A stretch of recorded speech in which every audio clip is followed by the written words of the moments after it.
Orientasi guru belajar seri asesmen kompetensi minimum. Selamat datang dan selamat bergabung dalam orientasi guru belajar seri asesmen kompetensi minimum.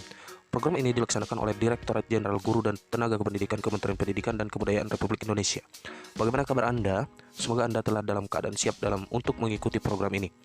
Guru belajar seri asesmen kompetensi minimum terdiri dari 2 tahap, orientasi dan BIMTEK serta pengimbasan. Saat ini Anda berada pada tahap pertama, orientasi dan BIMTEK. Pada tahap ini peserta akan mendapatkan pemahaman terkait latar belakang, tujuan umum, kebijakan, dan alur program guru belajar seri asesmen kompetensi minimum.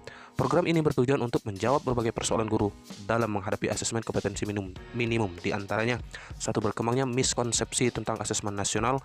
2. Adanya malpraktik pembelajaran dalam melakukan persiapan menghadapi asesmen nasional. 3. Guru belum mengetahui cara membaca hasil asesmen nasional. 4. Guru belum memahami bagaimana menindaklanjuti hasil asesmen nasional. Anda akan melakukan serangkaian kegiatan pembelajaran secara mandiri melalui program pembelajaran otomatisasi dengan alokasi selama 32 jam pertemuan yang dapat Anda atur secara fleksibel.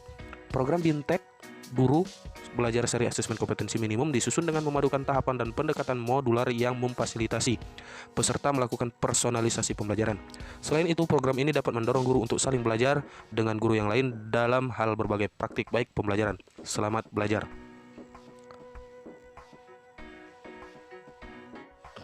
Sekarang masuk ke lesson content. Selamat datang. Anda telah menyelesaikan program orientasi.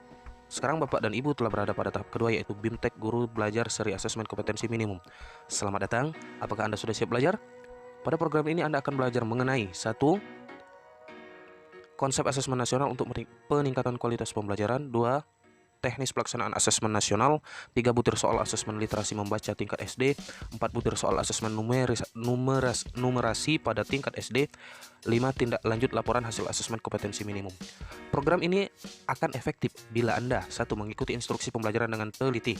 2. Mempelajari secara seksama semua konsep, mengisi kuis dan diskusi dengan sebenar-benarnya. 4. Melakukan latihan secara mandiri dan berkala. Anda sudah mengetahui tujuan dan cara efektif mengikuti program.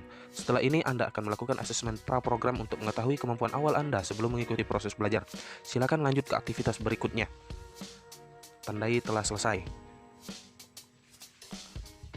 Asesmen pra-program BIMTEK Guru Belajar Seri Asesmen Kompetensi Minimum. Sebelum memulai proses belajar, Anda diharapkan mengisi asesmen pra-program yang bertujuan untuk mengetahui tingkat pemahaman awal Anda. Untuk itu, Anda diminta menjawab sesuai dengan kemampuan Anda. Anda akan diberikan soal-soal pilihan ganda yang terdiri atas 30 soal. Silakan memilih jawaban menurut Anda paling tepat. Bagaimana jika hasil asesmen pra kurang maksimal? Tidak perlu khawatir bila Anda mendapatkan hasil yang kurang memuaskan. Pada akhir program, Anda akan mengisi kembali kuis ini pada aktivitas asesmen pasca program. Anda dapat membandingkan hasil yang diperoleh antara asesmen pra dengan asesmen pasca. Dengan demikian, Anda dapat mengukur perkembangan proses belajar secara mandiri. Sudah siap? Mari kita mulai. Jadi di sini kita ada semacam pretest dan post-test. Silakan kita mulai kuisnya. Start quiz. Pernyataan yang benar mengenai asesmen nasional yaitu yang ini digunakan sebagai dasar perbaikan kualitas pembelajaran. Dalam asesmen nasional, pemetaan aspek pendukung kualitas pembelajaran di lingkungan sekolah dilakukan melalui survei karakter, survei lingkungan, survei kompetensi minimum, asesmen. Karena karakter dan lingkungan belajar termasuk. Salah satu instrumen asesmen nasional adalah survei karakter. Dalam pelaksanaannya, survei karakter memiliki tujuan utama yaitu untuk apa? Kalau menurut saya B, karena karakter mencakup sikap, keterampilan, kebiasaan. Selanjutnya, perbedaan asesmen nasional dengan ujian nasional adalah pernyataan yang tepat mengenai ragam butir soal yang digunakan dalam asesmen kompetensi minimum adalah kompetensi minimum yang dimaksud dalam AKM adalah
Masuk ke teknis pelaksanaan asesmen nasional.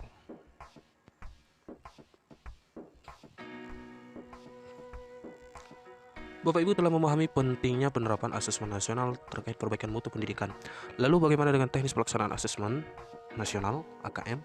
Pada aktivitas ini Anda akan mempelajari penjelasan tentang petunjuk dan teknis pelaksanaan asesmen nasional. Silakan Anda cermati infografik berikut. Asesmen nasional berupa AKM, tekniknya menggunakan survei. Kalau ujian nasional menggunakan sistem sensus namanya, karena untuk semua. Kalau untuk sampel hanya beberapa siswa yang dipilih di dalam pelaksanaan AKM ini. Yang dilihat survei karakter, survei lingkungan belajar, karakter termasuk sikap. AKM itu literasi dan numerasi, karakter, sikap, lingkungan belajar, tempat siswa tersebut belajar. Nah, kemudian bisa dilihat di situ literasi dan numerasi. Literasi itu memahami, menggunakan, mengevaluasi, merefleksi. Memahami untuk numerasi, mengaplikasi dan bernalar. Kemudian petunjuk teknis pelaksanaan dasar asesmen nasional. Nah, kalau ujian nasional berbasis komputer sama paper based, CBT sama PBT. Computer based test kalau yang sama paper based. Kalau yang ini menggunakan AKM ini berbasis komputer dan bersifat adaptif. Penyajian disajikan tergantung dengan kemampuan siswa.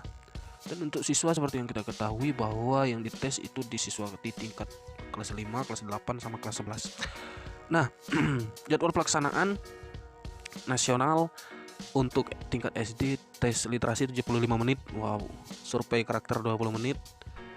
Jadi 2 hari Bapak Ibu. Tes literasi 90 menit. Untuk MTS, oke, perbedaannya di situ. Di waktu timingnya. Literasi numerasi 75 menit sama survei lingkungan belajar 20 menit. Oke.